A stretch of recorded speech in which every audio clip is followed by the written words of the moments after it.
Então vamos passar agora para o nosso segundo tópico da aula de hoje. Vamos falar da borda da rede. A borda da rede é onde ficam os sistemas finais, os hospedeiros. E vamos falar também das redes de acesso e dos enlaces, né, que fazem a comunicação, né, que auxiliam na comunicação entre esses hospedeiros. Então, na borda da rede é onde ficam os nossos clientes e servidores, tá? Então, o cliente, quem que é o cliente? Né? No caso, por exemplo, da web, como a gente já vem citando como exemplo até agora. No caso da web, o cliente vai ser o seu navegador. É ele que vai fazer uma requisição para um servidor para poder obter uma página, objetos que compõem aí um site, tá? Então, no caso, o cliente pode ser um cliente de e-mail, pode ser um cliente de FTP, N tipos de clientes, tá? Então, os clientes são hospedeiros e fazem parte da borda da rede.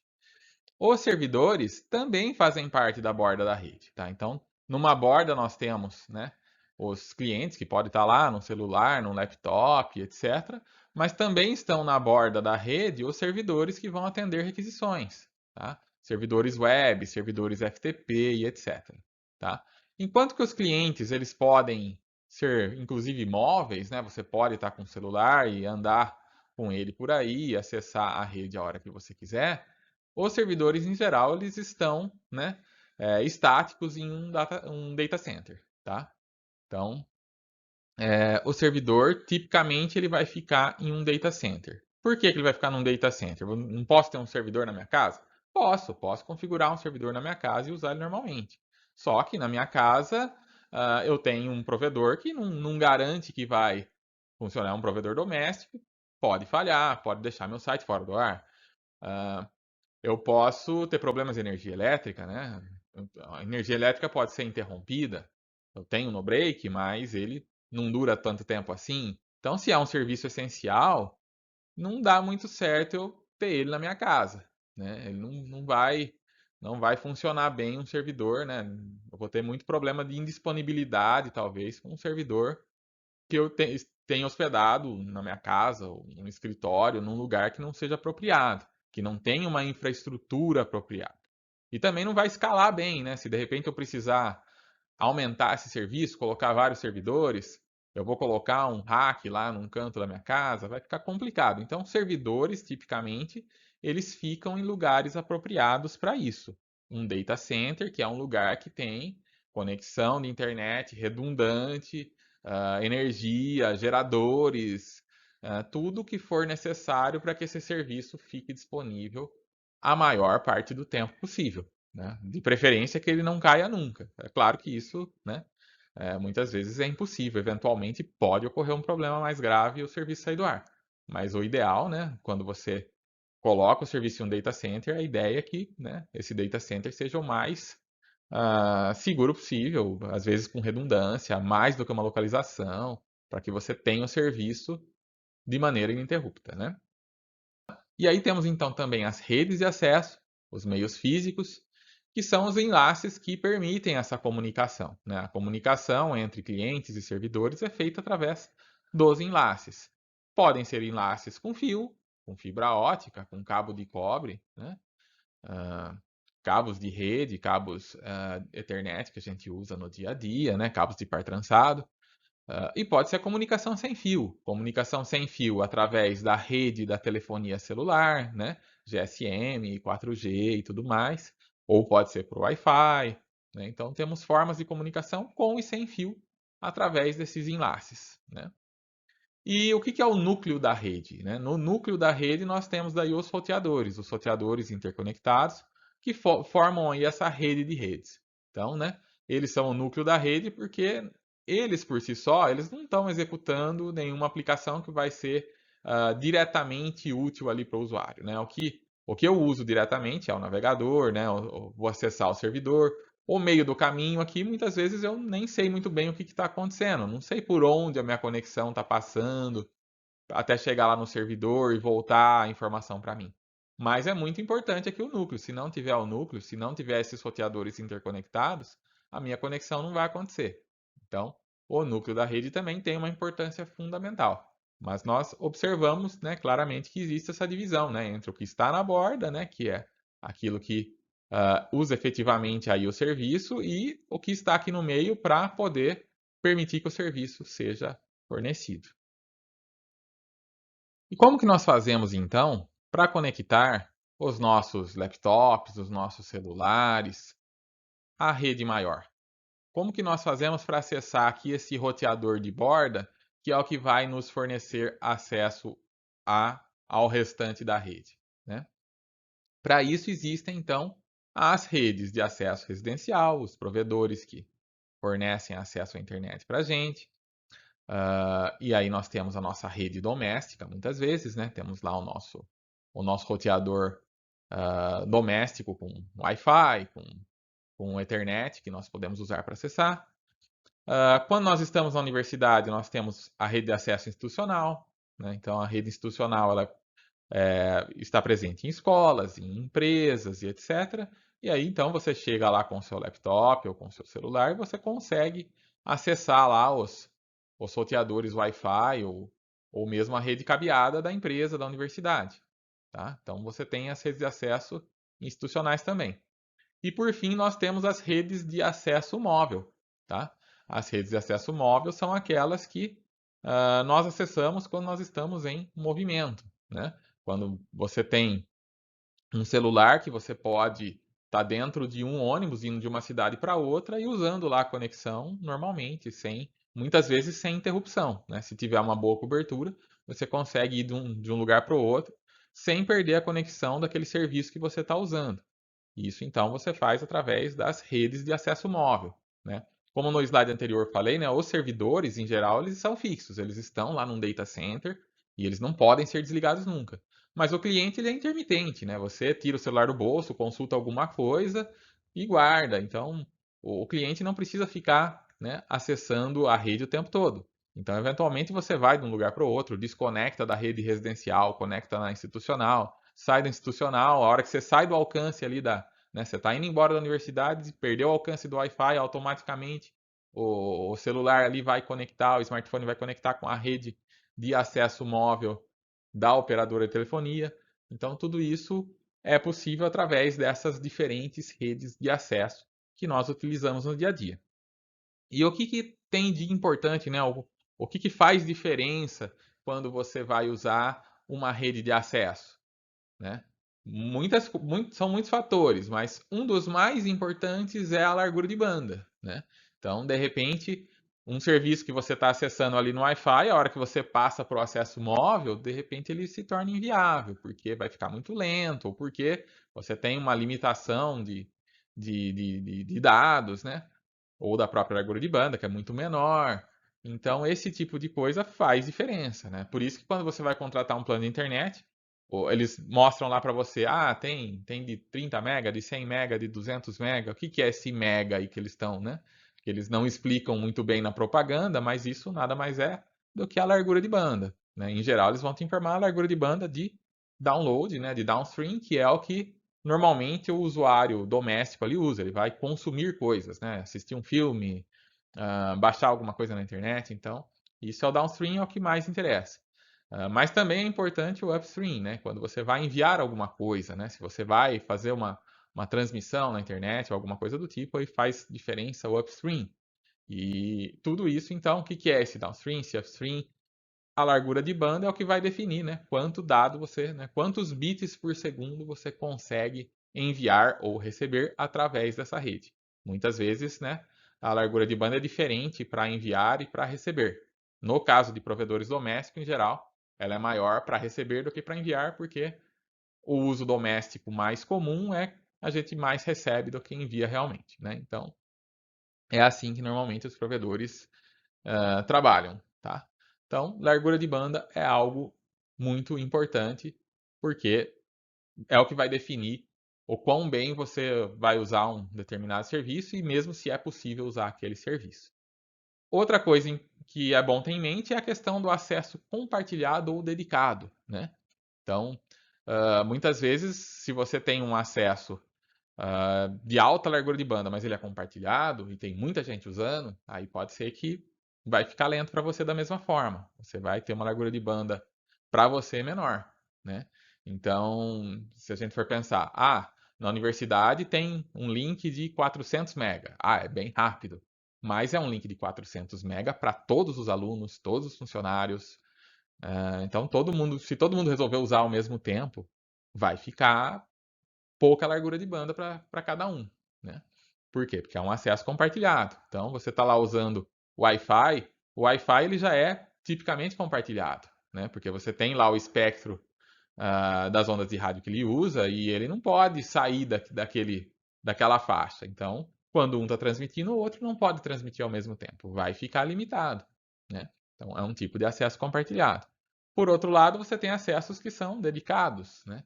Então, por exemplo, tem um acesso residencial de fibra ótica, a operadora vem e me vende 200 mega, esses 200 mega é menos do que os 400 lá da universidade, mas é 200 só para mim, só para minha família. Então, esses 200 vão acabar, né, rendendo bem mais, né? Porque eu vou ter uma largura de banda normalmente muito maior, por quê? Porque ele é dedicado, ele é menos pessoas, né? Às vezes só uma pessoa que vai estar usando naquele momento, e aí ele fica muito mais rápido, né? O acesso à rede via conexão de escada foi um dos mais usados desde o início da internet. Na verdade, desde antes da internet, né, nas redes precursoras da internet, aí já se usava esse tipo de acesso e foi o mais usado também quando a internet começou, né? O acesso doméstico mais usado foi esse. Aqui no Brasil, nos anos 90, quando a internet chegou, essa era a forma de acesso mais usada. E até, né, no início do milênio, ela ainda era bastante usada, hoje em dia está em extinção, mas eventualmente ainda é usada em lugares onde não há outra opção, né? Esse tipo de conexão, ela usa a infraestrutura de telefonia que já existe. Então, ela aproveita um cabeamento que o usuário já tinha, né? Se o usuário tem um telefone fixo, né, que era o telefone fixo lá na década de 80, 90 era sempre cabeado, né? Não existia tecnologia sem fio ainda disponível. Então você tinha um telefone fixo, você tinha um cabo que saía da central da operadora de telefonia, que aqui no caso do estado de São Paulo era a Telesp, e esse cabo ia, né, da central até a casa do cliente, né, e se conectava ali a um aparelho telefônico. Então você tinha um cabo, que era um cabo par trançado, exclusivo da central do telefone até a casa do cliente, né? Não era compartilhado e esse cabo então poderia ser usado para você acessar a internet. O problema é que esse cabo, né, esse cabo e os equipamentos que estavam aqui no caminho entre a, entre a casa do usuário e o provedor de acesso eram equipamentos feitos para passar a voz, né? Então, existiam filtros, inclusive, que filtravam frequências acima das frequências de 4 kHz, né? Que a voz humana fica ali em torno de 1 kHz. Então, se filtrava as frequências mais altas, né? Inclusive, esse é o motivo de uma ligação telefônica com telefone tradicional, né, de um telefone fixo tradicional, ela não tem muitos agudos, né? Você não ouve muitos agudos porque tem filtros ali. E então se usava, né, esse cabeamento e modulava-se, né, usando o modem aqui. Modem é modulador de modulador. Você pegava então o sinal digital do computador, convertia isso para áudio e isso ia como se fosse, né, como se fosse áudio, como se fosse uma chamada telefônica normal, até o provedor, onde era convertido de volta para dados. Tá?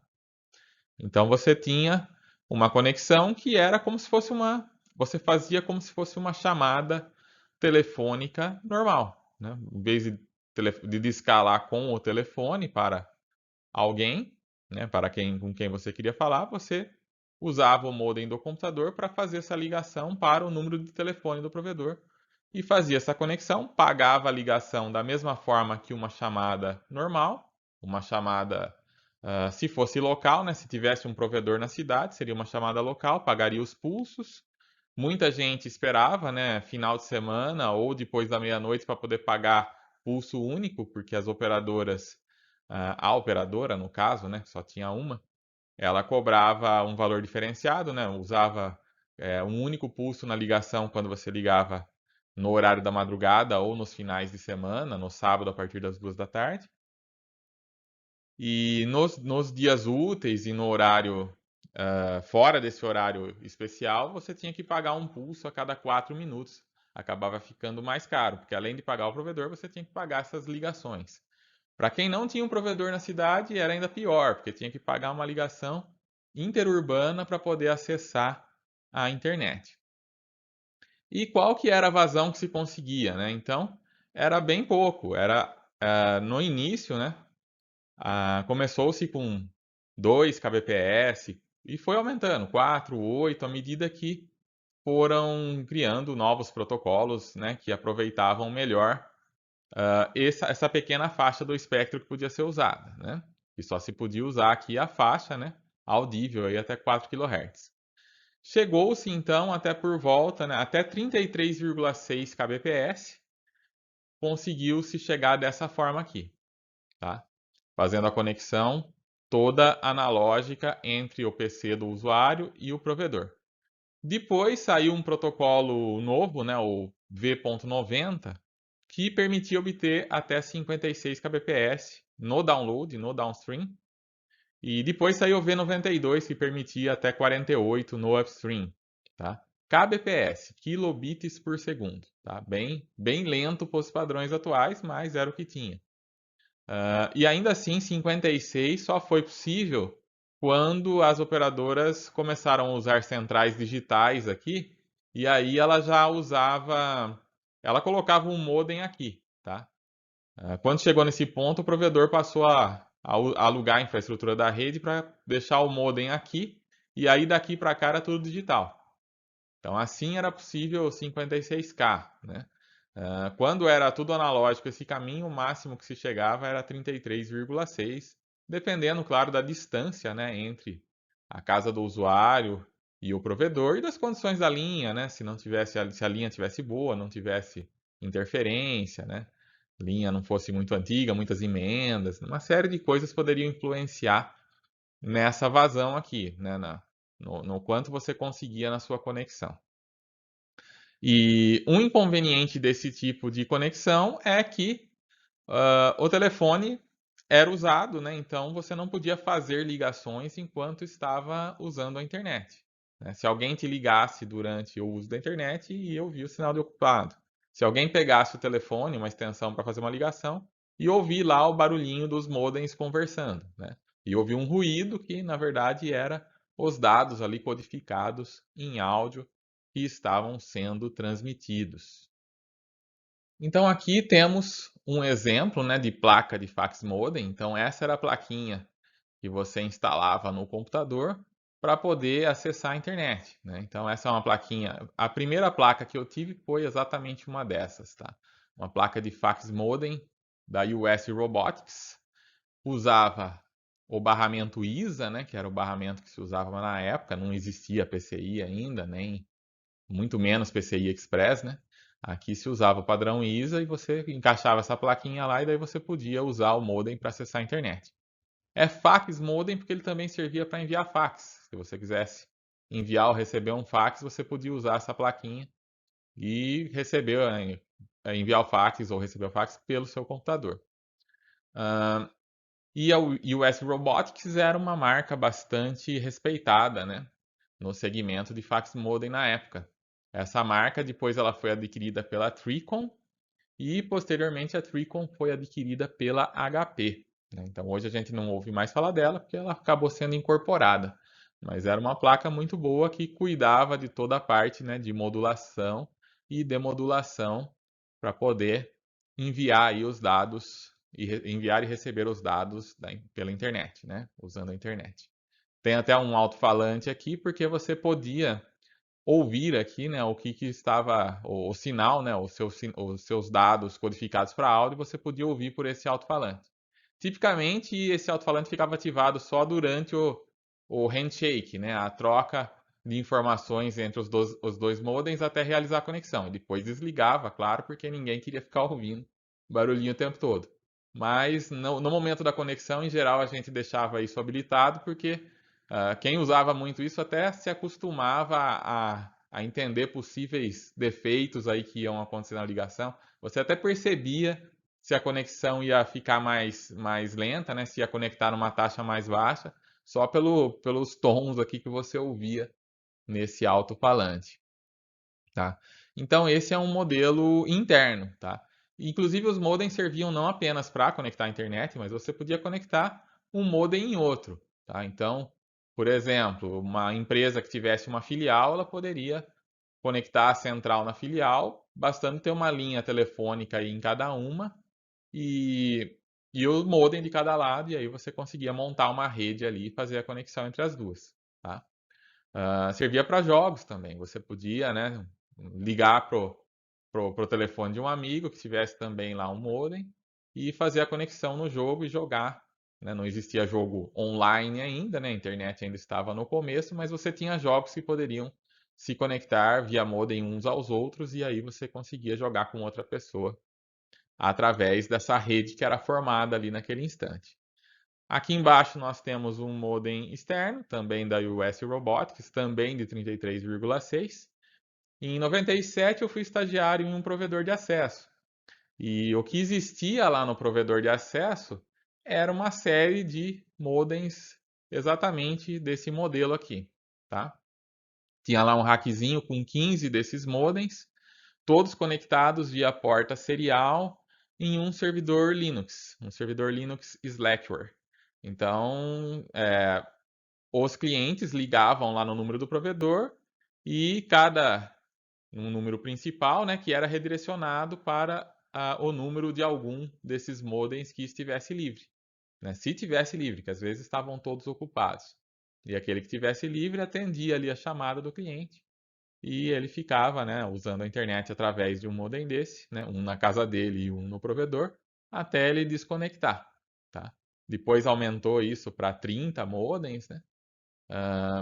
E na época era porta serial, né? Não existia ainda o USB. O USB chegou um pouquinho depois, aí passaram a ser os modems USB. Esse foi um dos melhores modems que eu tive, era um Tricon. Esse já era V90, então ele chegava a 56K, tá? E esse modem aqui conectava, esse aqui já era na época em que você não tinha mais os modemzinhos no provedor, né? Nesse caso, a conexão só era na lógica da casa do cliente até a central da operadora de telefonia. E dali em diante ela seguia para o provedor de maneira digital. Não precisava, né? E assim você conseguia conexões mais rápidas, né? No caso 56K só era possível dessa forma. Então, a partir desse ponto, os provedores passaram a alugar a infraestrutura das operadoras de telefonia, que não podiam vender o acesso elas próprias por causa de problemas de legislação, né? Uma operadora de telefonia não podia ser um provedor. Então, por conta disso, eles alugavam a infraestrutura para provedores que aí forneciam serviço. Então, usei bastante esse modem aqui até conseguir conexões, né? Até chegarem as conexões de banda larga na cidade, tá? Uma outra forma de acessar a internet é usando a rede de TV a cabo, tá?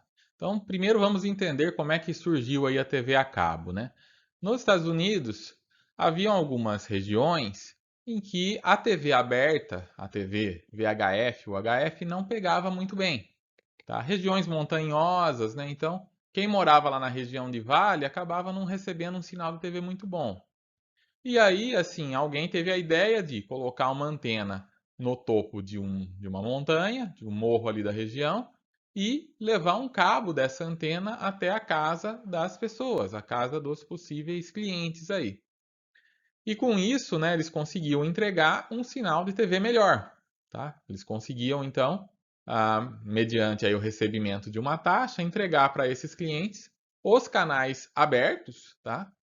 Numa qualidade melhor que eles não conseguiriam apenas com uma antena em cima da casa deles, por causa, né, da posição geográfica desfavorável.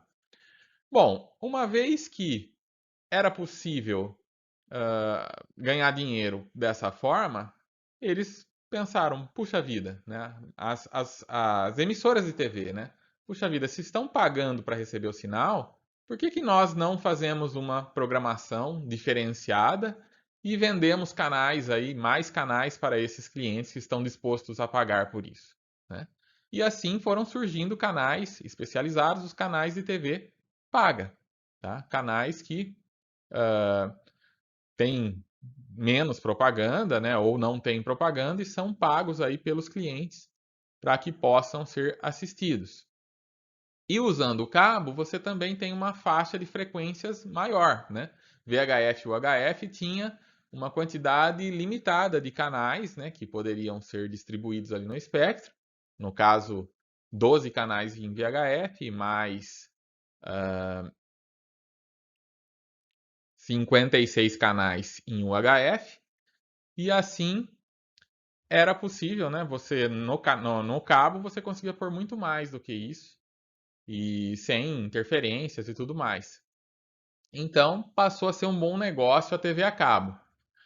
Quando a internet começou a se popularizar, essas empresas de TV a cabo perceberam que elas já tinham a infraestrutura, elas já tinham um cabo conectado com cada cliente.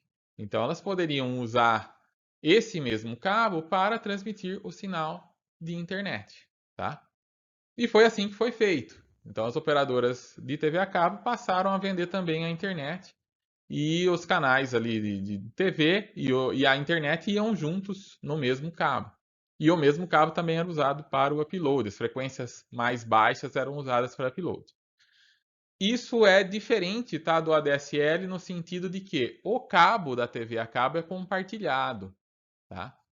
O cabo de telefone não, você tem um par trançado para cada cliente. Mas o cabo de TV a cabo não precisava ser um para cada cliente, porque o conjunto de canais que ia para cada cliente era o mesmo, né?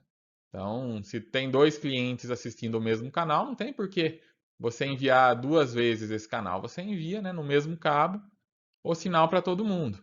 Ah, mas tem um cliente que assina alguns canais e outros não. Nesse caso, você filtra aqui no equipamento do cliente, né?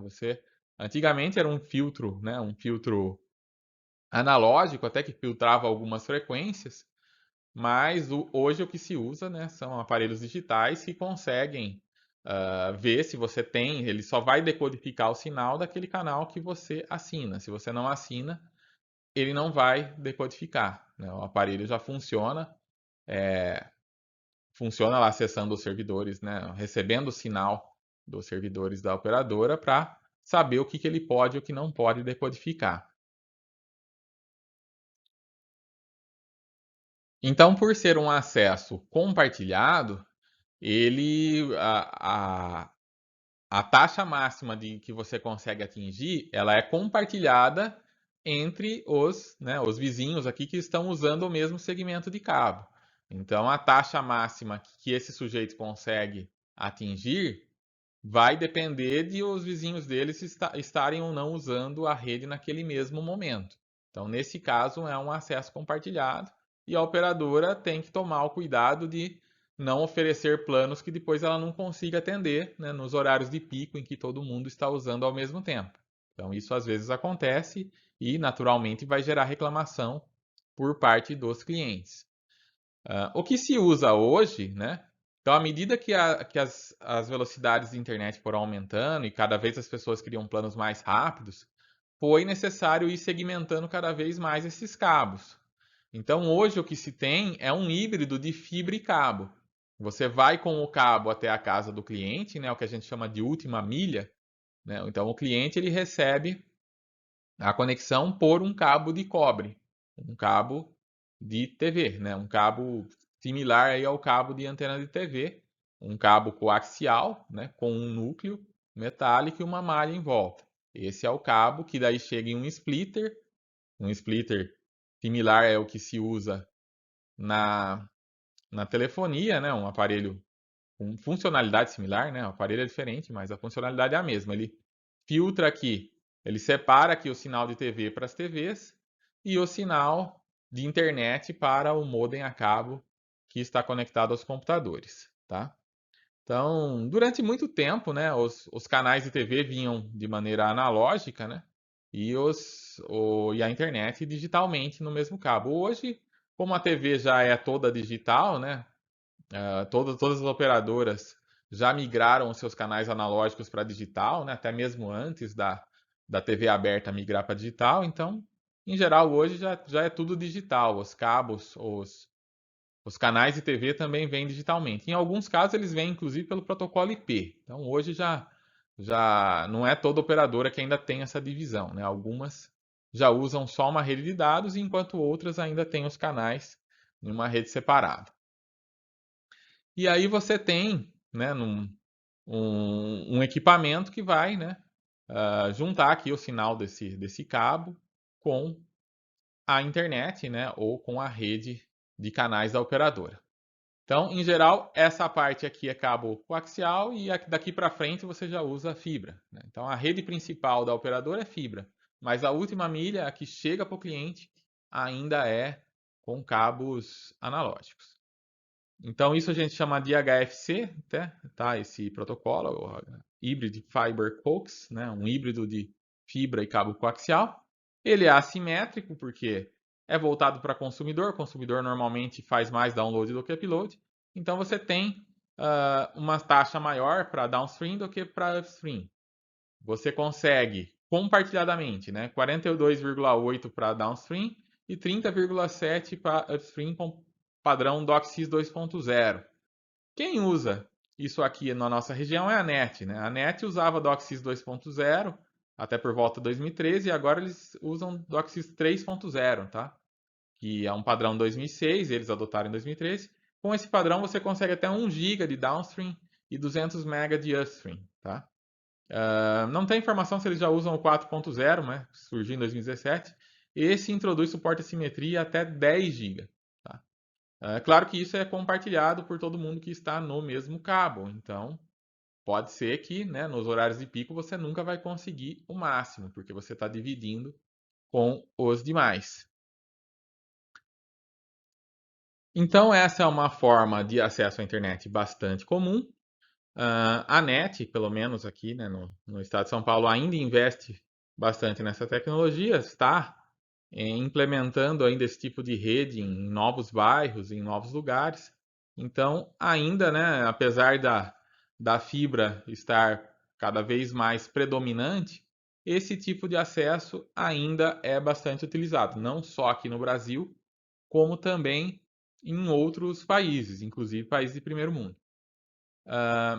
E, assim, uma das razões para esse modelo ainda ser utilizado, né, é que, claro, é caro você trocar todo esse cabeamento que já existe, né, por fibra, levar a fibra até a casa do cliente, e também porque esses protocolos foram evoluindo de forma que você consegue, né, chegar a taxas de transmissão boas para os padrões atuais, tá? Então, 1 GB, 10 GB, você consegue atender ainda muitos clientes com planos razoavelmente rápidos. Então, é por isso que esse padrão ainda recebe aí investimento. É diferente do ADSL, né, que chegou ali num patamar que já não tem mais como melhorar, porque o cabo, né, o meio físico já não comporta mais além disso. Mas no caso das TVs a cabo, elas conseguiram ainda, né, levando a fibra cada vez mais perto do cliente, mas ainda sem chegar com a fibra na casa do cliente. Ainda consegue chegar na casa do cliente com o cabo. Então aqui nós temos um exemplo de como funciona a multiplexação, né, na rede de TV a cabo. Então você tem canais para transmitir vídeo, né, canais de TV normais e canais de dados juntos, né, no mesmo cabo, canais de controle eventualmente, tá? Então tudo isso funciona junto no mesmo cabo. Lembrando que como o cabo é compartilhado, o downstream é relativamente tranquilo, porque tudo que vai para downstream sai do provedor para os clientes. Então, ele manda tudo junto para todos os clientes. O cliente pega os pacotes que é dele, né? O modem dele pega o que é dele e joga fora o que não é dele. O que é de outros clientes ele não pega. Ele vê o cabeçalho e já descarta. Mas o upload é um pouco mais complicado, porque se alguém quer transmitir em certa frequência e outro transmite na mesma frequência ao mesmo tempo, tem uma colisão. Então, mais para frente no curso, a gente vai ver como que a gente trata dessas colisões, como que a gente controla o acesso ao meio. Então, por isso que o upstream mesmo ele tendo lá uma faixa grande para upstream, ele ainda é menor, né? Não só porque os usuários usam pouco a rede para upstream, mas porque o upstream é realmente mais complicado de se fazer, tá? Então, esse é um exemplo de como é feita a multiplexação. Lembrando que hoje tem muitas operadoras que trabalham com a IPTV, que aí é tudo dado, né? Só usa daí uma rede, uma VLAN diferente aí, né, para transmitir os sinais de TV, para que eles não descontem aí da franquia de dados ou do limite de taxa de dados, mas eles acabam indo todos juntos como dados aqui, tá? Então, tem os dois modelos, né? Tem um modelo ainda tradicional, que os canais estão ali sendo disponibilizados para todos os clientes para serem sintonizados, e tem um modelo mais novo aí que usa a IPTV, né? Que os canais são enviados sob demanda, conforme os usuários vão selecionando o que eles querem assistir. E aqui um exemplo, né, de equipamento de TV a cabo, um cable modem da Thomson, que é instalado, ou pelo menos era instalado pela NET, né? Esse aqui já é um tanto antigo, não tinha nenhuma foto muito melhor dele, mas no caso dele é um modem que ele já recebe o sinal de cabo e já recebe o telefone juntos também, tá? Então isso aqui é VoIP, na verdade, né? É um, você compra lá um telefone fixo da NET, né? Da Claro agora, né? Que mudou. Mas na verdade eles te entregam um único equipamento que vem a internet e já vem o sinal de telefone já vem como dado também, né? Então acaba sendo na prática um telefone VoIP, né? E esses telefones, esse telefone, ele pode ser conectado diretamente aqui no modem da Thomson ou pode ser ligado ao circuito interno do telefone no modem da Thomson. A Thomson é só um exemplo, né? Tem outras marcas aí. Esse aqui calhou de ser um Thomson. Mas tem outras marcas que essa operadora trabalha. Bom, o que as operadoras de telefonia perceberam é que elas poderiam usar de uma forma mais eficiente esse cabeamento que elas já tinham entre o escritório da operadora e a casa do cliente. Quer dizer, já existia esse cabo, mas esse cabo era usado só uma pequena parte do espectro de frequência deles, né? Que era a parte usada para voz, a parte do telefone. Então, qual que foi a ideia, né? A ideia foi, vamos usar as frequências que estão inutilizadas nesse cabo, as frequências acima das faixas audíveis, né, para transmitir dados diretamente, tá? Então foi aí que entrou o protocolo DSL, tá? De Digital Subscriber Line. Então a ideia era que se você tinha lá um telefone conectado, um telefone fixo, né, conectado a um cabeamento que ia até a operadora lá do lado dela, ela colocava um equipamento chamado DSLAN, tá? Um equipamento digital. E esse equipamento permite então que você use um modem especial, não é o mesmo modem da linha de escada, é um outro tipo de modem, um modem DSL. E esse modem envia os sinais digitalmente através do mesmo cabo do telefone até aqui o escritório da operadora, tá?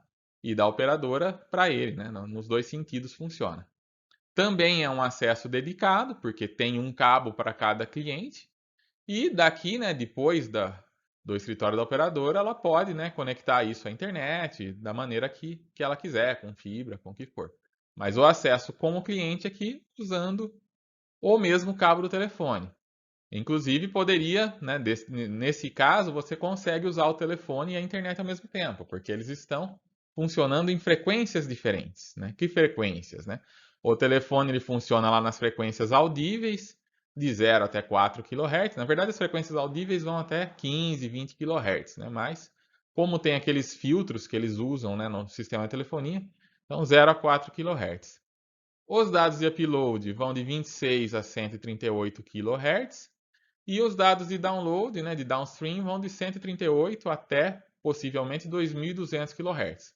Claro que tudo isso depende, né, de quão longe você está da central. Quanto mais longe, mais essas frequências altas são atenuadas, né? Então, por isso que se você está muito longe da central, eles não te oferecem um plano de mais rápido, eles não te oferecem uma largura de banda muito, muito grande.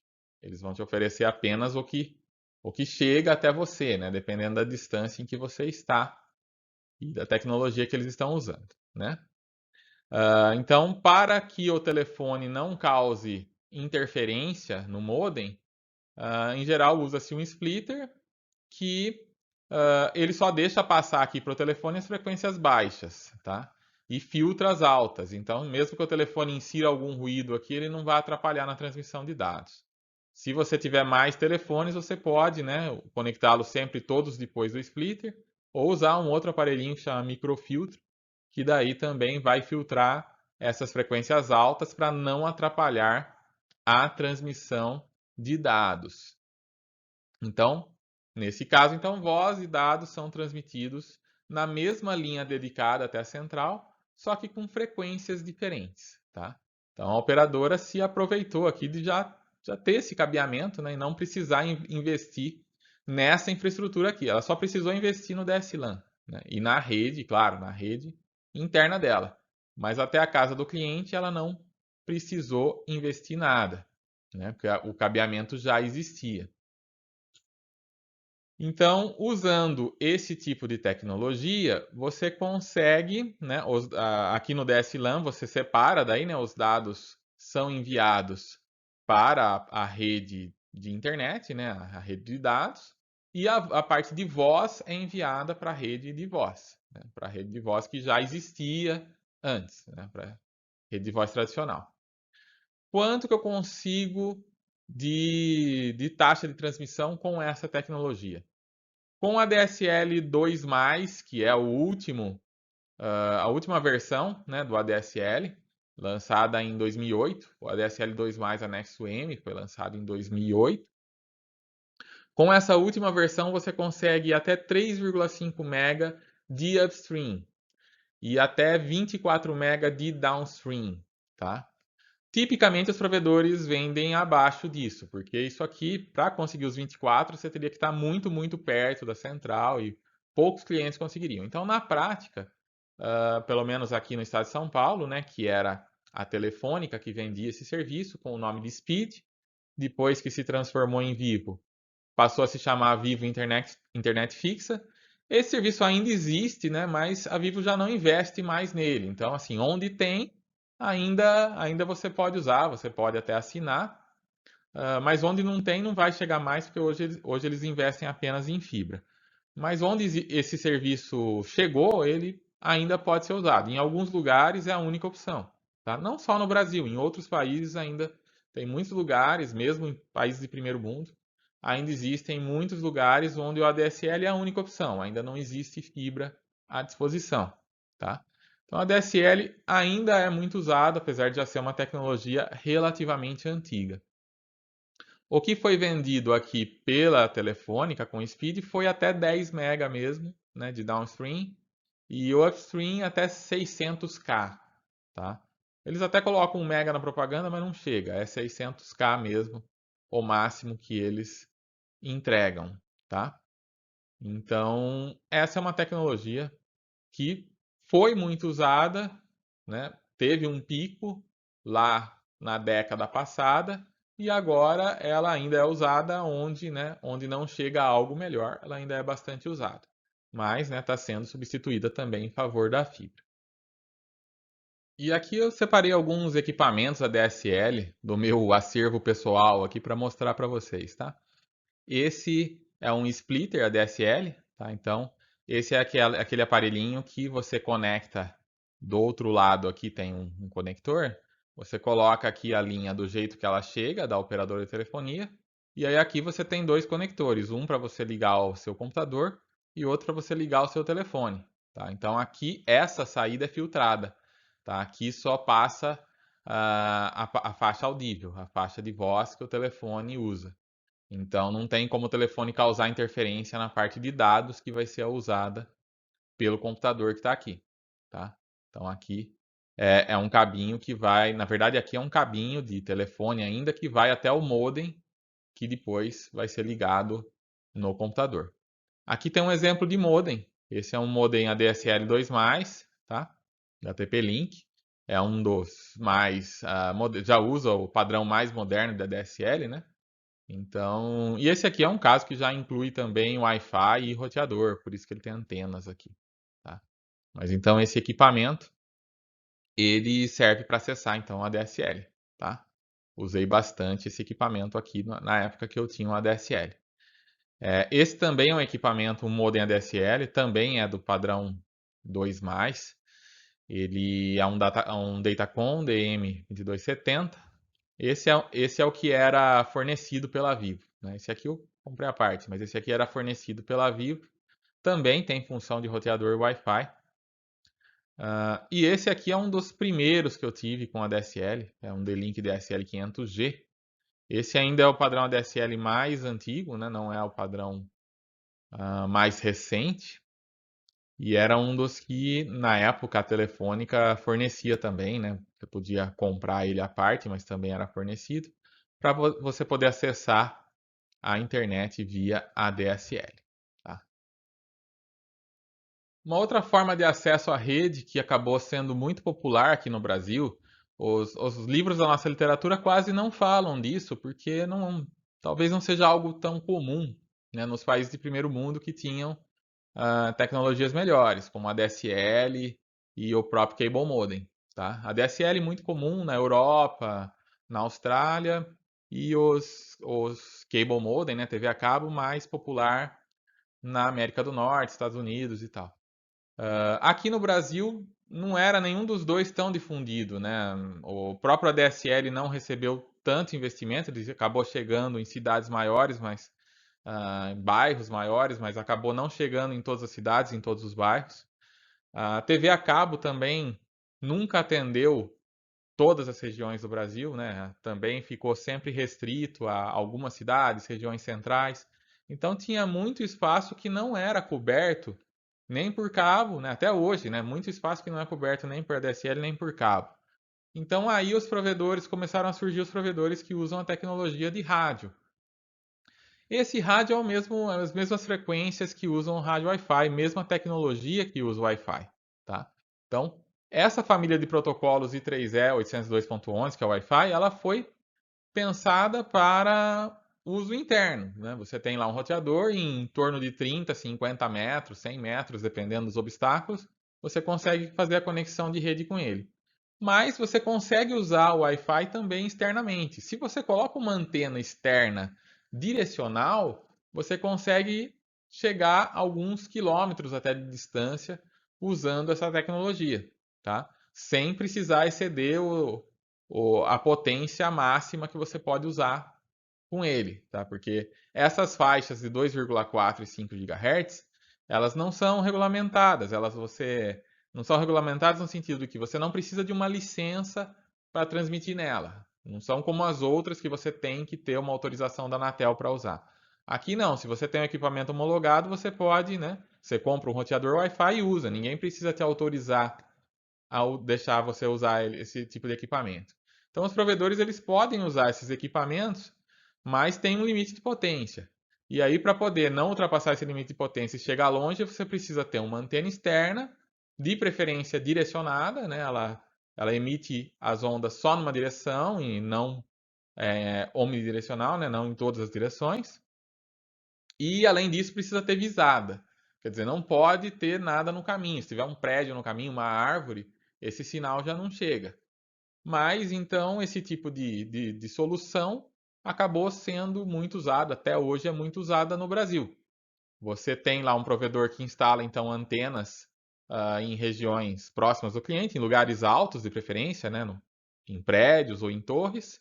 E aí você coloca uma antena no prédio do cliente ou na casa do cliente, no telhado da casa do cliente, aponta lá para a antena do provedor e aí você consegue ah, fornecer internet dessa forma, tá? Acabou ficando muito popular, chegou nos lugares onde as grandes operadoras de telefonia e de TV a cabo não conseguiam chegar, ou não tinham interesse em chegar, tá?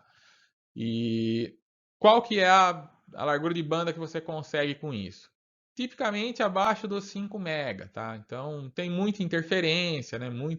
Por ser uma faixa que não é regulamentada, né? Que pode ser usada livremente, então tem muita interferência, acaba que você não consegue realmente chegar a taxas muito altas. Então, assim, o que eu vi comercialmente sendo vendido como rádio, de início era na faixa dos kbps, né? O meu primeiro provedor de rádio, eu contratei plano de 128 kbps. Bem pouco para os padrões de hoje, mas já era mais do que o dobro do que um modem de linha de escada, então valia a pena. E não ocupava o telefone, você tinha conexão 24 horas, né? Não era como o telefone que você precisava ficar ligando e pagando pela ligação. Então compensava. Com o tempo foram aumentando essas taxas, né? Passou a se usar o rádio de 5 GHz em vez do 2,4. O alcance tende a ser menor, mas você consegue taxas maiores, estando, né, dentro da distância. Você pode usar canais, né, com uma largura maior, então você acaba consequentemente conseguindo taxas de conexão maiores, desde que você esteja perto do cliente. E aí você chegava então até no máximo aí que eu já vi sendo vendido planos de 5 mega, 6 mega nessa faixa. Mas, né, dependendo do lugar, muito problema, muita interferência. Então, esse tipo de acesso vem sendo substituído hoje por FTTH e FTTX. Mas em muitas regiões ainda é a única opção, então achei que valia a pena mostrá-la aqui também para vocês, principalmente porque não tem muita informação disso nos livros da literatura, porque são livros, né, internacionais, são livros mais voltados aí para o que existe no primeiro mundo. Então aqui eu separei para vocês dois equipamentos de provedores de internet via rádio. Esse foi o primeiro rádio que eu tive, primeiro provedor de rádio que eu contratei. Usava esse aparelhinho aqui que eu conectava no PC via USB e daqui saía, né? Ele tinha um lugar para conectar a antena, mas em vez da antena se ligava esse cabinho aqui que a gente chama de pigtail. Esse cabinho permite, né? Tem um conector aqui para você conectar daí o cabo que era conectado na antena. Nota que esse cabo é um cabo bem grosso. Por que é um cabo grosso? Porque ele precisa transmitir micro-ondas, né? Esse radinho trabalhava com 2,4 GHz. Quando você pensa num cabo de TV, por exemplo, TV aberta, o HF, você está trabalhando com frequências na faixa de centenas de megahertz. Megahertz, não chega a gigahertz.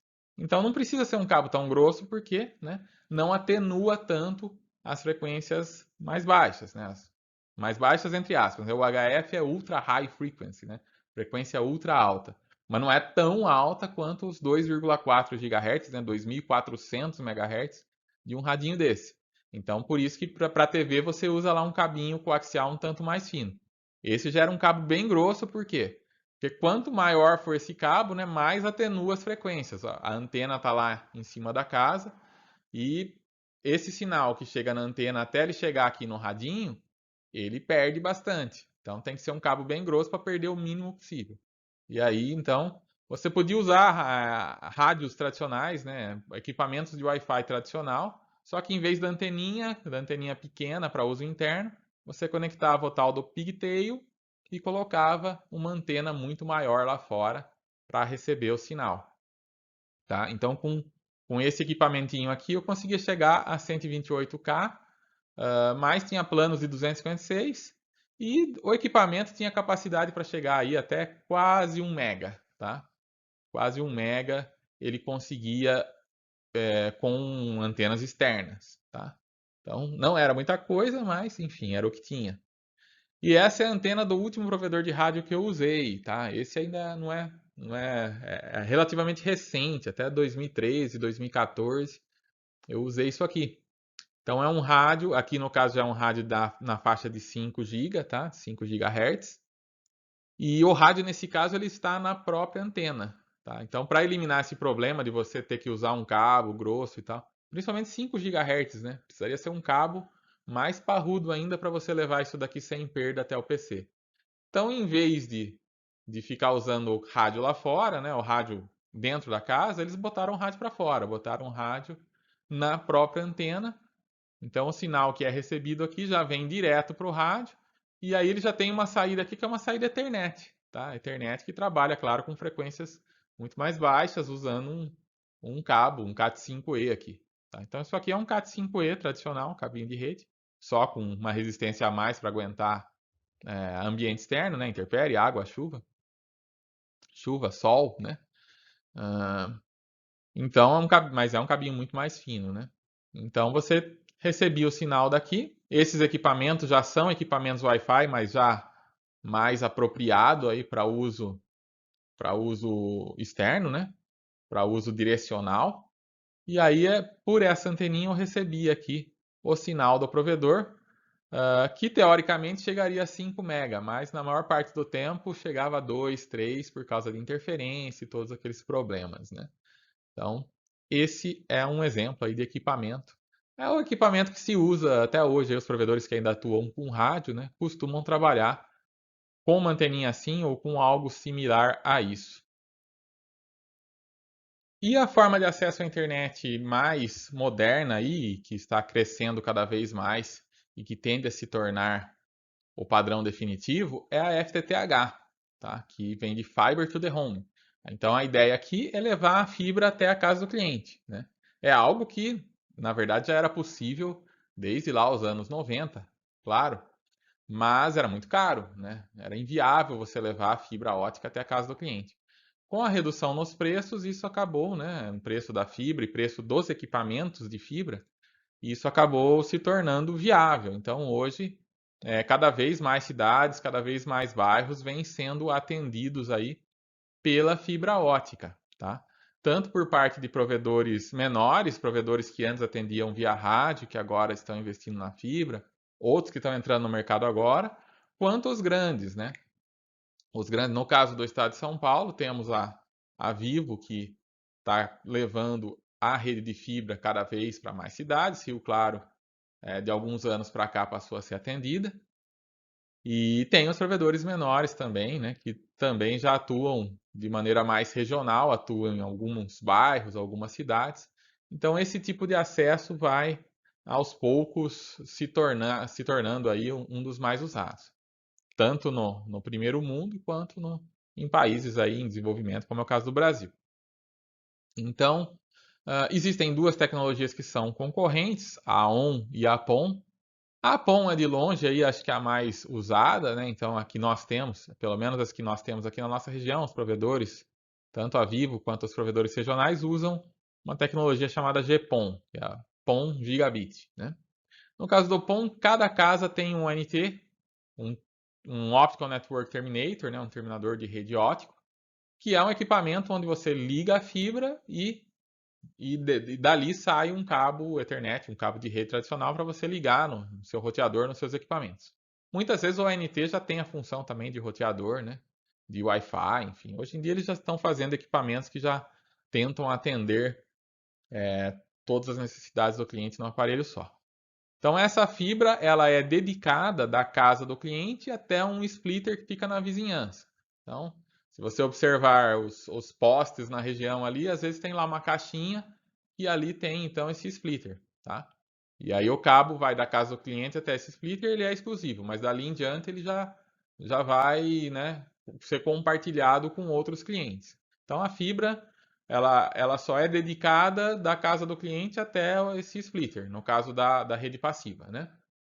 E dali do splitter em diante, você tem o cabo compartilhado. Mas como a fibra atinge taxas muito maiores, então você consegue também oferecer para o cliente taxas muito maiores e sem que haja gargalos em horário de pico, tá?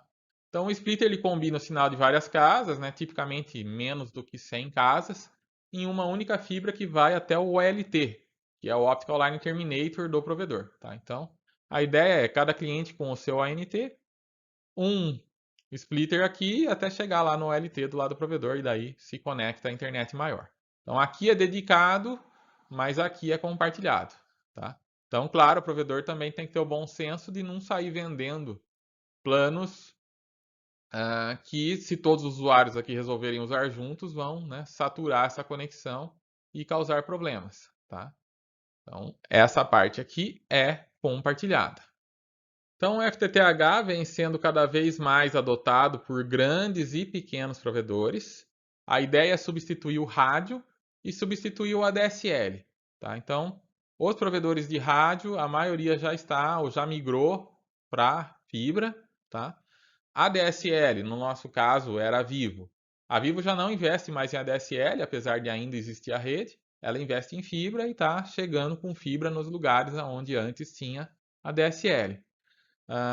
O cabo ainda consegue competir com a fibra em termos, né, de largura de banda. Então, por conta disso, né, a NET, a Claro agora, ainda não embarcou no FTTH. Eles conseguem ainda competir usando os cabos.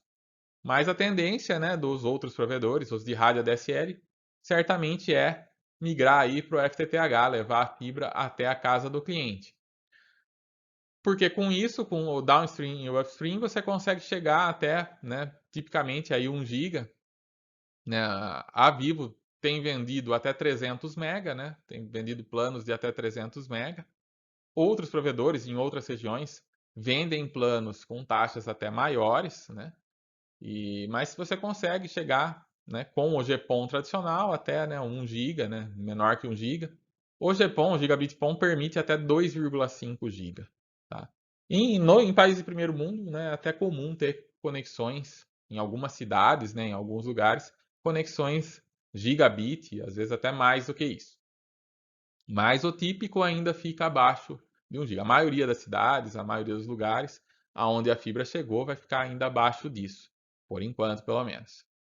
Você consegue integrar nessa fibra também a TV e o telefone.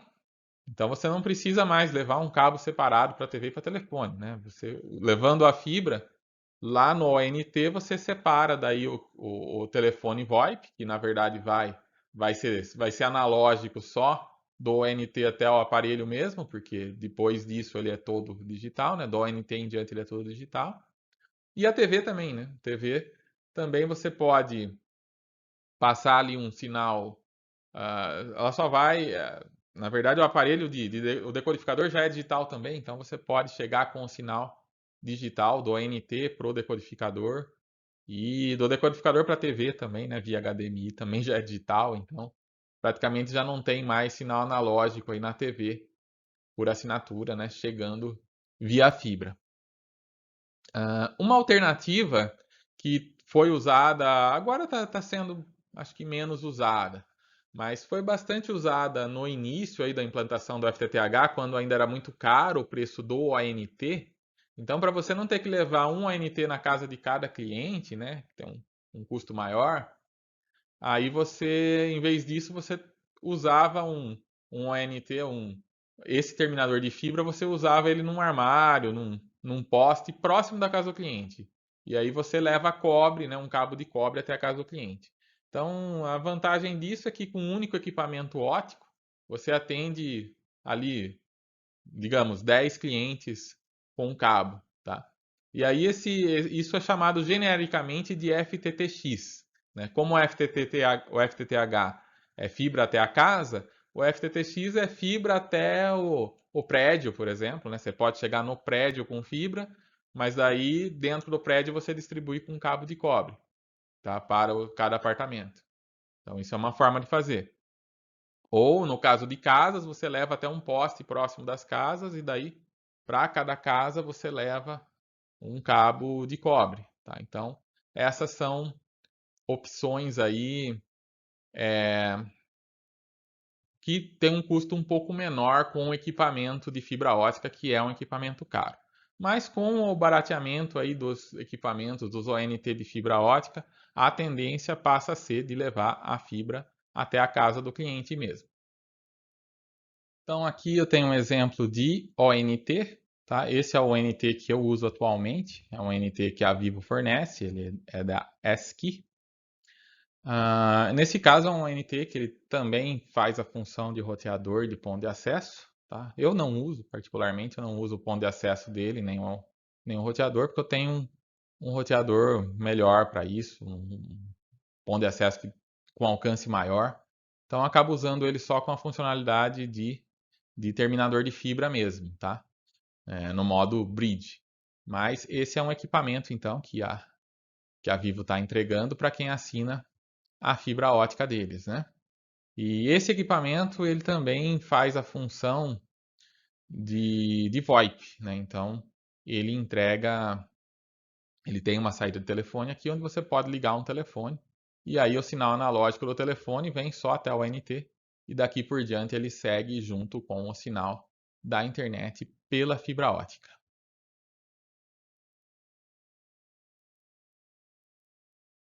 O acesso à rede residencial antigamente era feito normalmente com um único PC.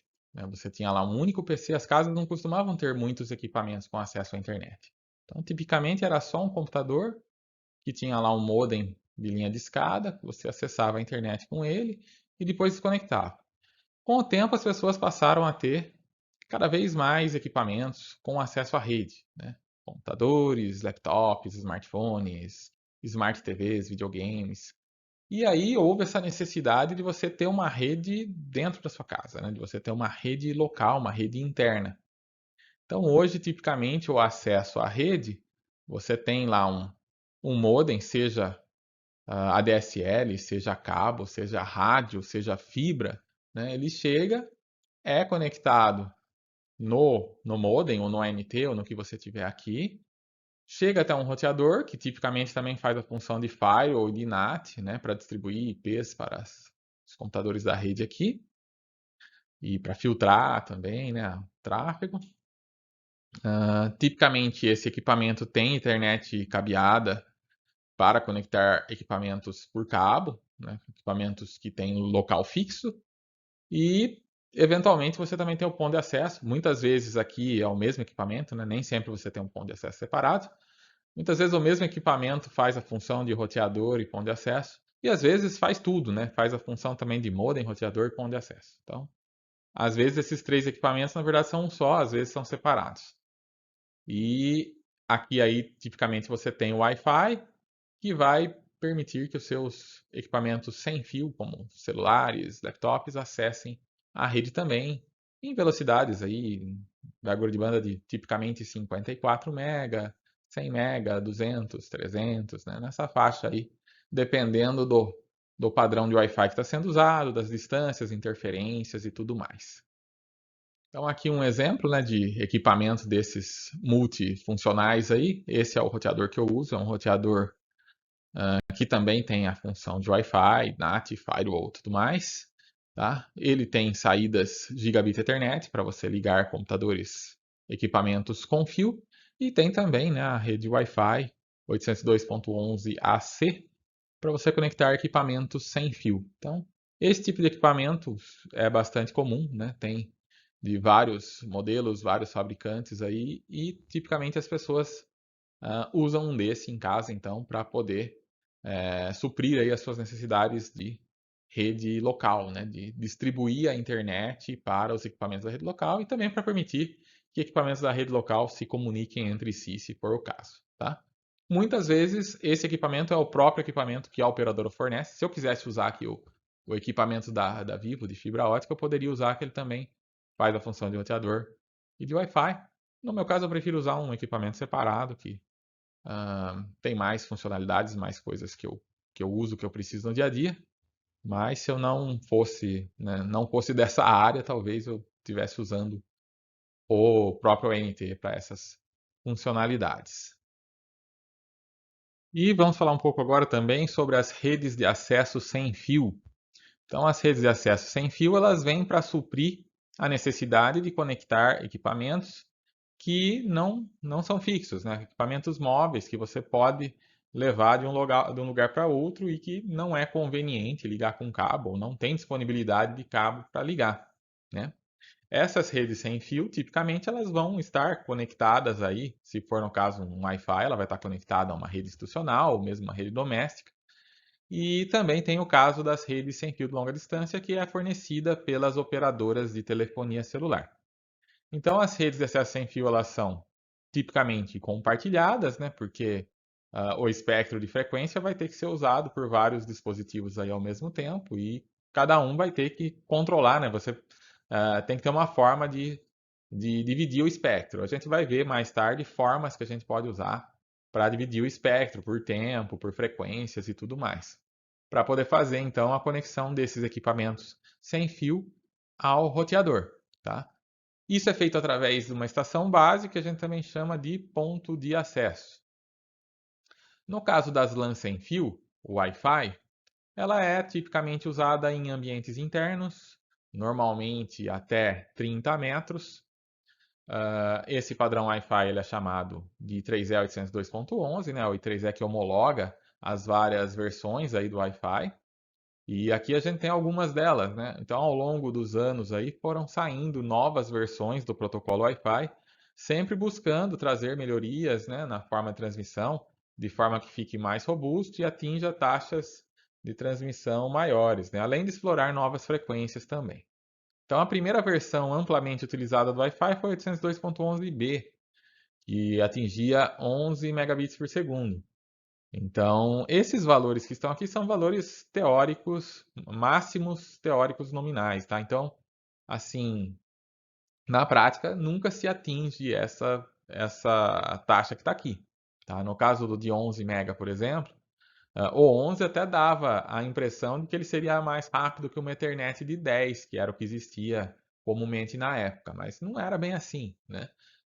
Nominalmente podia ser maior, mas a Ethernet, por ter menos interferência, por ter, ah, assim, ela tem menos interferência, o protocolo que é usado, ele não precisa ficar se preocupando tanto com correção de erro, não tem correção de erro, porque dificilmente ocorre erro no cabo, né? Ah, enfim, uma série de sobrecarga de protocolo que existe no Wi-Fi não existe na Ethernet. Então, na Ethernet, se tem uma taxa nominal de 100 mega, você consegue chegar ali em 90, né? A taxa real é 90% da nominal, facilmente, porque não tem muita sobrecarga de protocolo, né? Por não ter interferência e tudo mais, né? Não ter tanta interferência quanto um Wi-Fi. Agora, num protocolo sem fio, a interferência é inevitável. Tem interferência de outras redes sem fios próximas, de outros equipamentos que não são Wi-Fi, mas que usam a mesma frequência. Então você precisa contar com correção de erro, você precisa eventualmente fazer retransmissões, etc. Então, com isso, você acaba tendo uma taxa efetiva que é muito menor do que a taxa nominal. Eu trabalhei muito com redes 802.11g na época que elas eram a mais usada. E em muitos testes que eu fiz, o máximo que eu conseguia chegar era em torno de 22 a 23 megabits por segundo, bem abaixo dos 54 nominal, nem metade do nominal, na verdade, tá? E não era por falha minha ou dos equipamentos, né? Porque realmente é o máximo que dá para chegar com 802.11g lá na camada de aplicação, né? Isso aqui é o máximo teórico na camada física. Não é o que você vai conseguir na sua aplicação, né? 802.11n foi muito usado até pouco tempo, né? Que era o padrão, um dos padrões principais aí na última década. O AC, que hoje acho que é o mais usado, a maioria dos equipamentos hoje já tem o AC. E o AX é a novidade, né? A última novidade é o AX. Tem poucos equipamentos ainda que exploram o padrão AX, mas com certeza isso vai aumentar e ele vai ser predominante aí nos próximos anos, né? E qual que é a ideia aqui então, né? No caso, esse 600 802.11n, ele é obtido, é o máximo teórico com 4 antenas, né? Então, nem todo dispositivo tem 4 antenas, alguns têm uma, aí 150, duas, 200, 300, ou com 3 antenas, 450. Isso é o máximo teórico lá na camada física. Então, na prática, se é até 600, se você conseguir 100, já 100, 100 e pouco já está de bom tamanho, né? Mesmo que lá na sua conexão mostre 600, na prática você não vai transmitir 600 via Wi-Fi. No caso do AC, 6,8, 9,6, pode até dar a falsa impressão de que, entre uma rede gigabit e um Wi-Fi AC, eu vou usar o Wi-Fi AC, porque é 6,8 gigabits, é muito melhor que 1 gigabit. Mas na prática não é assim. Na prática, uma gigabit Ethernet tende a ser mais rápido que um 802.11 AC, porque é até difícil de chegar a 1 giga aqui. O AX é que melhora um pouco a robustez dos protocolos e tudo mais. E, e aí talvez seja possível, né, manter uma conexão de 1 gigabit numa proximidade razoável do ponto de acesso, tá?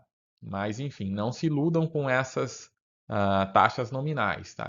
E como eu sempre digo, sempre que possível, use cabo Ethernet quando o seu equipamento é fixo, tá? Então, para um computador desktop, para uma TV, coisas que não que estão instaladas num local fixo, o ideal é sempre levar o cabeamento quando é possível levar cabeamento, tá? Se for possível passar cabo Ethernet, passa cabo Ethernet. Deixa o Wi-Fi só para aquilo que é realmente móvel, para o celular, para o laptop, coisas que você vai levar de um lugar para o outro, né? O que dá para fixar e dá para levar a cabo, é sempre ideal levar o cabo. Mas o Wi-Fi está aí para suprir as necessidades dos equipamentos móveis. E temos também o acesso sem fio de longa distância, que é fornecido pelas operadoras de telefonia celular. E aí teve já vários padrões ao longo do tempo, né? Desde os primeiros lá na telefonia, segunda geração, padrão ED, padrões, né, que eram bem taxas bem baixas para o que a gente conhece hoje, né? GSM lá no 3G, 4G predomina o LTE, então hoje a maioria dos equipamentos já usam 4G e a maioria das operadoras já tem 4G na maioria das cidades, na maioria dos bairros, ainda que existam regiões em que esse 4G ainda não seja tão bom, dependendo da operadora, né? Mas o 4G é o que temos mais como padrão hoje e ele atinge aí taxas entre 1 e 10 mega, que é um valor bastante razoável aí, né? Considerando uma internet móvel, dispositivos que você também não vai usar, né, com tanta frequência, até porque a maioria das operadoras tem lá as suas franquias e tal, então não dá para usar como uma conexão doméstica institucional. E temos o 5G a caminho, né? Então, o 5G já está funcionando em alguns países, no Brasil só alguns testes até agora, padrões a serem definidos, mas o 5G é o futuro, né? E vai permitir taxas de transmissão ainda maiores, tá? Então, o acesso de longa distância ele depende de muita coisa também, depende do protocolo, depende de frequência, né? Então, algumas frequências mais baixas tendem a precisar de menos antenas, né? Frequência de UHF, por exemplo, que está sendo liberada aí que era usada para TV e que com a TV digital foi liberada lá uma faixa de frequência que era usada pelo UHF. Essa faixa é uma faixa de muito interesse para as companhias de telefonia celular, porque ali você consegue taxas de transmissão maiores, né? Mesmo com uma distância maior. Enquanto que as frequências maiores, as frequências acima de essa de UHF era de 700 MHz, 800 MHz. As frequências gigabit, né, gigabit não, as frequências gigahertz, né, de acima de gigahertz aí elas tendem a atenuar mais, né, com a distância. Então elas precisam de mais antenas e são mais indicadas para lugares que têm mais densidade aí de equipamentos conectados, certo? Então nós temos aí essas duas formas de acesso sem fio, que não são só as duas únicas que existem, claro, né? Mas são as duas mais difundidas aí no acesso sem fio que nós temos hoje em dia. Em empresas e instituições, universidades em geral, nós temos normalmente uma rede institucional, né? Você tem lá um link para acesso à internet e aí você tem uma rede local, né, que vai ser usada para poder dar esse acesso, para fazer a comunicação, tanto a comunicação local quanto o acesso à internet para fora. Então, na Unesp nós temos, por exemplo, né, o nosso link institucional, né, que chega lá ao STI e é distribuído então para os dois institutos, todos os departamentos, todas as salas, laboratórios que têm acesso à rede. Então, tipicamente numa rede empresarial, você vai ter lá alguns servidores institucionais, como servidor web, servidor de e-mail, e você tem computadores, né, switches que vão fazer aí a conexão em nível de enlace desses equipamentos. Computadores e laptops, você pode ter pontos de acesso Wi-Fi, né? Então, lá na Unesp, por exemplo, nós temos, né, pontos de acesso Wi-Fi em vários locais, né? Nos blocos didáticos, lá vocês têm acesso Wi-Fi, nos laboratórios do DEMAC vocês também têm acesso Wi-Fi. Se vocês observarem lá nos corredores, vocês vão ver em alguns pontos tem lá o equipamento para o acesso Wi-Fi. Nesse caso, aí não é aqueles equipamentos, né, como os que a gente tem em casa que faz tudo, né, que é roteador, né? Na rede institucional, tipicamente você tem lá um único roteador ou poucos roteadores, né, fazendo os papéis mais centrais e depois você tem switches que fazem só a divisão em nível de enlace, vários switches conectados ao mesmo roteador, né? E aí nesses switches você conecta os equipamentos ou eventualmente conecta pontos de acesso que também vão fazer a função exclusivamente de ponto de acesso, né? Não vão fazer a função de roteamento, que ficam em equipamentos separados e equipamentos muito mais parrudos aí do que o que nós usamos em casa. Taxas de transmissões vão de 10, 100, 1 GB, né? Hoje nós temos muitos equipamentos, né? 100 já, 10 e 100 já está, né, praticamente extinto, em desuso, bem difícil de ter equipamentos, switches, roteadores trabalhando nessa faixa ainda. Em geral, a gente trabalha com 1 GB ou, no caso dos links mais usados aí, né, nos principais, até 10 GB, né? Então, os sistemas finais, tipicamente, eles vão usar a Ethernet ou Wi-Fi para conectar. E assim, então, vai funcionar uma rede institucional. É o que se usa em universidades, em empresas e tudo mais.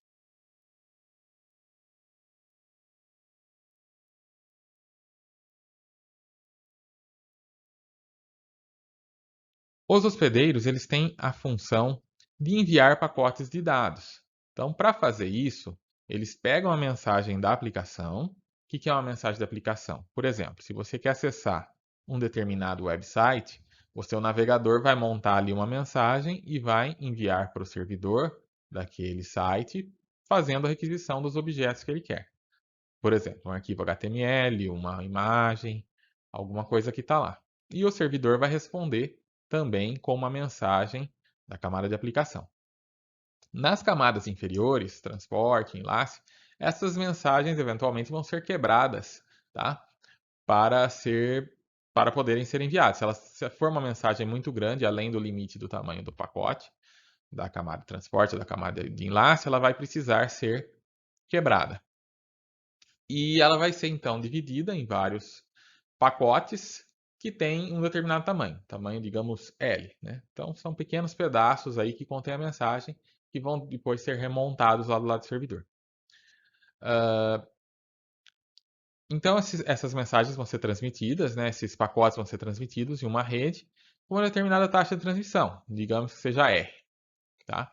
A taxa de transmissão do enlace é o que a gente chama também de largura de banda do enlace, tá? Então, todo esse tempo que a gente ficou falando de largura de banda, vou usar uma internet com 100 MB, com 200 MB, isso é a largura de banda do enlace que está sendo oferecido para a gente, tá? E por que que isso é importante? Porque quanto maior for a largura de banda do enlace, mais rápido eu consigo transportar esses pacotes, tá? Então, qual que é essa taxa de transmissão? Ela é L dividido por R, né? A taxa de transmissão é R, o tamanho do pacote é L, o tempo que vai demorar para transmitir vai ser L dividido por R, tá?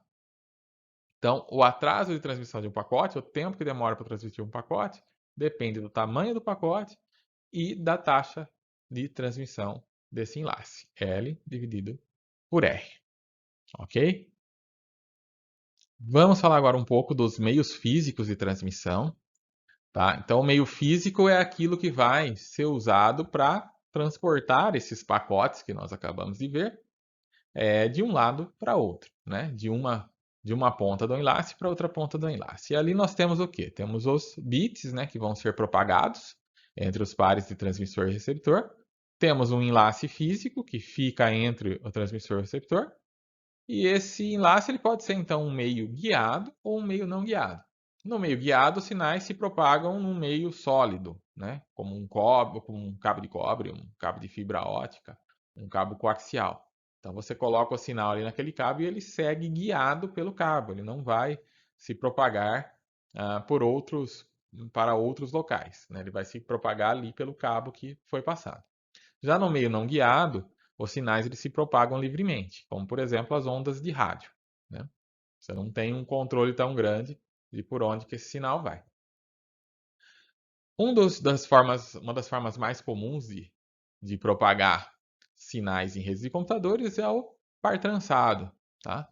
O par trançado consiste de dois fios de cobre que são isolados e eles são, né, torcidos ali para eliminar eventuais interferências, né? Porque se você coloca um fio, dois fios de cobre, um ao lado do outro, eles vão começar a captar sinais, eles vão funcionar meio como se fosse uma antena, né? Então, para evitar esse tipo de problema, você faz esse trançado nele e transmite o mesmo sinal dos dois lados, mas com a polaridade inversa, e assim ele acaba criando uma certa isolação aí com relação a interferências. Existem várias categorias de cabo par trançado. A categoria 3 são os fios de telefone tradicionais, que eles permitem usar a Ethernet aí até 10 megabits por segundo, tá? Não é muita coisa, mas em alguns prédios, né, mais antigos, a categoria 3 já tinha muito cabo de categoria 3 disponível por causa do telefone. Então, se aproveitou para usar isso na internet. O mais comum hoje em dia, né, nas redes curta distância e tal, é a categoria 5, que fornece Ethernet até 100 megabits por segundo e até 1 gigabit por segundo também, tá? Muita gente às vezes fala que para você usar a internet de gigabit você precisa de cabo de categoria 6. Isso não é verdade, tá? O cabo, se você pega um cabo desses, né, de categoria 5, que tem 4 pares aqui, ele tem 4 pares, são 8 fios, né, 4 pares.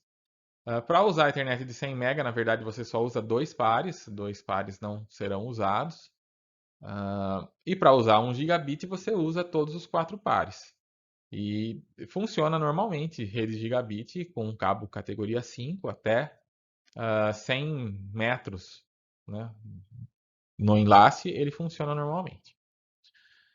Você só precisa de categoria 6 de fato se você precisar de redes, né, acima de 1 gigabit, né? No caso, para 10 gigabit, Ethernet de 10 gigabit, aí sim você já precisa da categoria 6, tá? Categoria 6A para ter 10 gigabit a 100 metros. Categoria 6, sem ser o A, você consegue 10 gigabit até 30 metros. Com categoria 5, você consegue acima de 1 GB? Até consegue mais distâncias mais curtas, tá? Você não vai conseguir 100 metros com mais do que 1 GB, né? 1 GB é o limite ali para 100 metros, tá?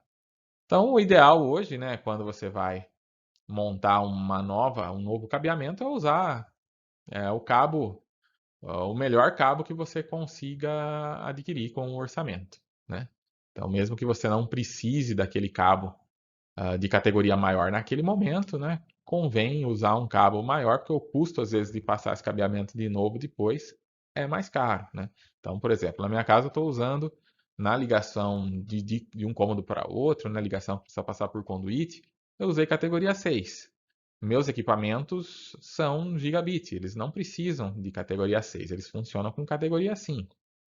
Mas, né, como pensando já no futuro, que posso ter no futuro equipamentos de 10 GB, então já passei um cabo Cat6, né? Ficou um pouco mais caro. Não é o Cat6A, é o Cat6, que na época não era tão mais caro que o Cat5.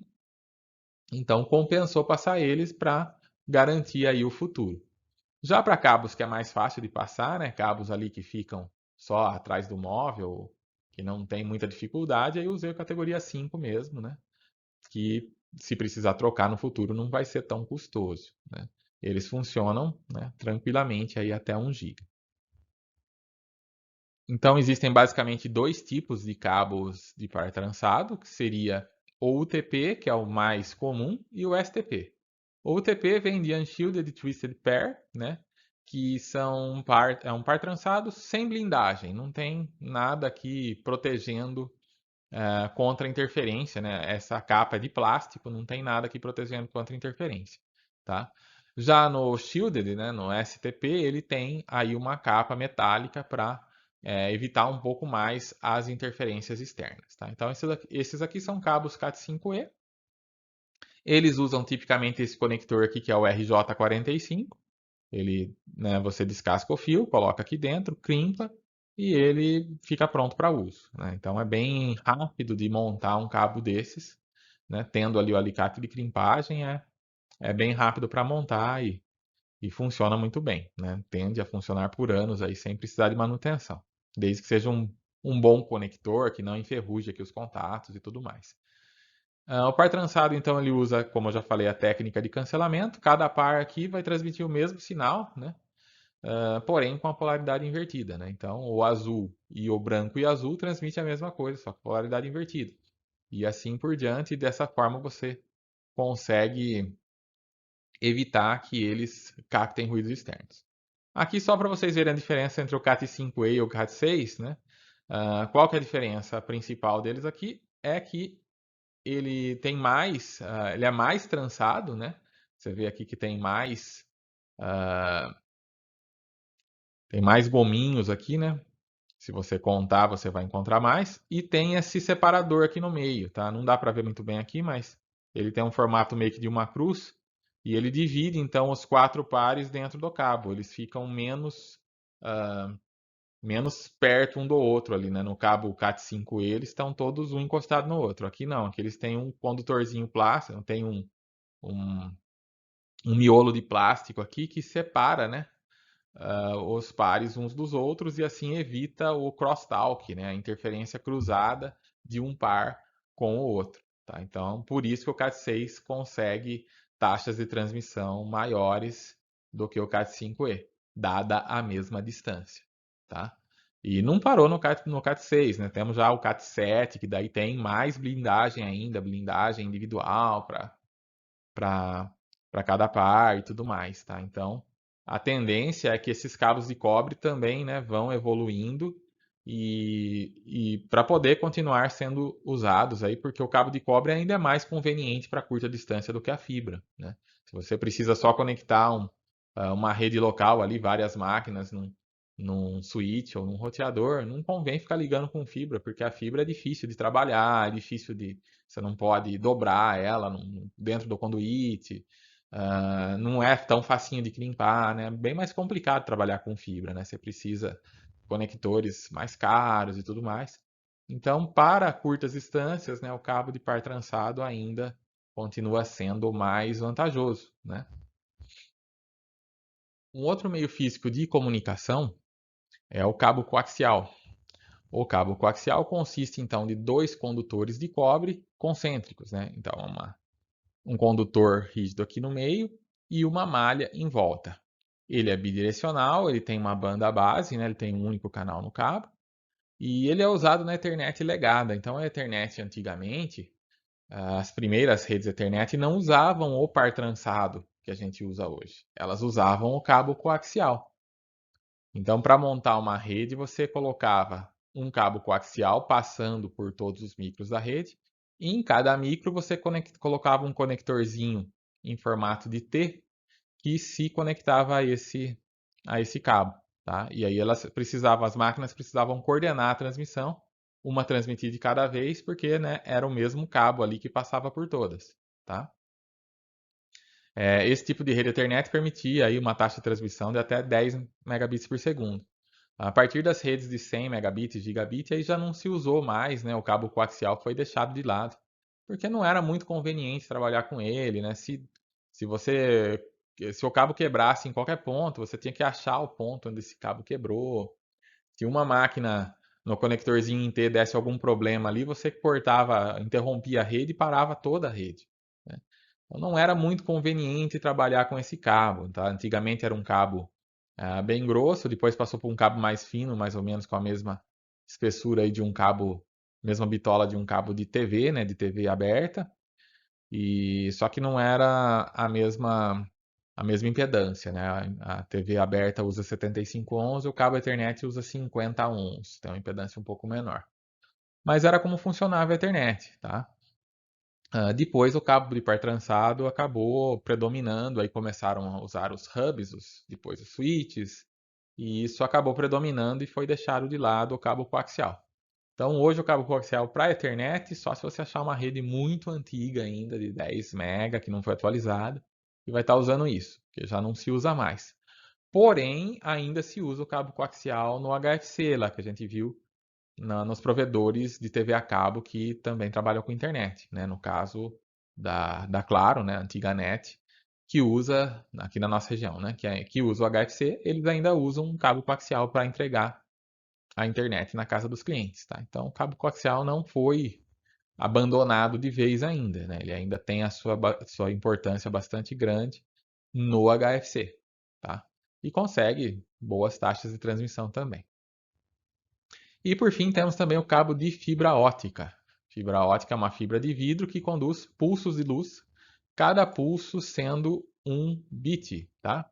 Então aí você tem a operação em alta velocidade, a transmissão ponto a ponto é feita bem rápida, né? Porque você tem aí no caso a velocidade da luz, né? Não a velocidade da luz no vácuo, mas a velocidade da luz dentro desse cabo, né? Dessa fibra. E chega em uma taxa, então, de transmissão de dezenas a centenas de gigabits por segundo. Na verdade, a fibra não tem limites, né? O limite é do aparelho que converte o sinal de fibra para sinal elétrico para ele ser usado nos equipamentos, né? No computador, nos roteadores e tudo mais.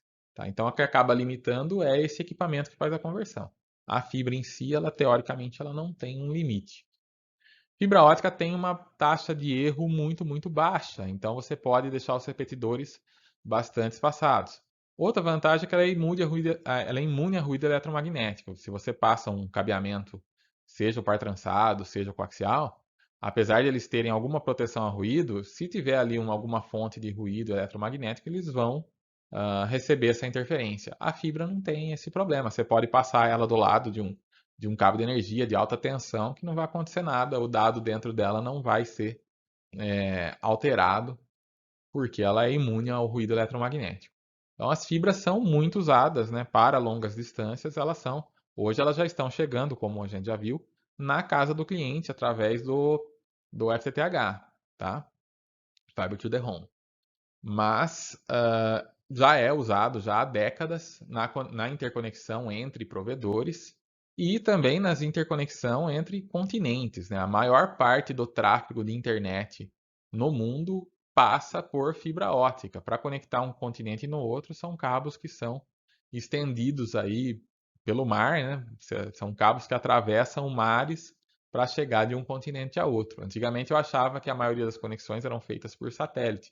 Isso não é verdade, né? A maioria das conexões da internet elas são feitas, na verdade, pela fibra ótica, inclusive as intercontinentais. Então, fibra ótica tem uma importância muito grande como meio físico de redes.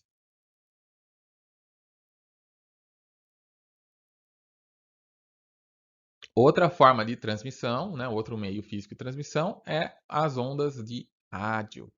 Então, ondas de rádio são um sinal transportado no espectro eletromagnético. Então, você não tem um fio físico, né? O sinal é propagado pelo espectro.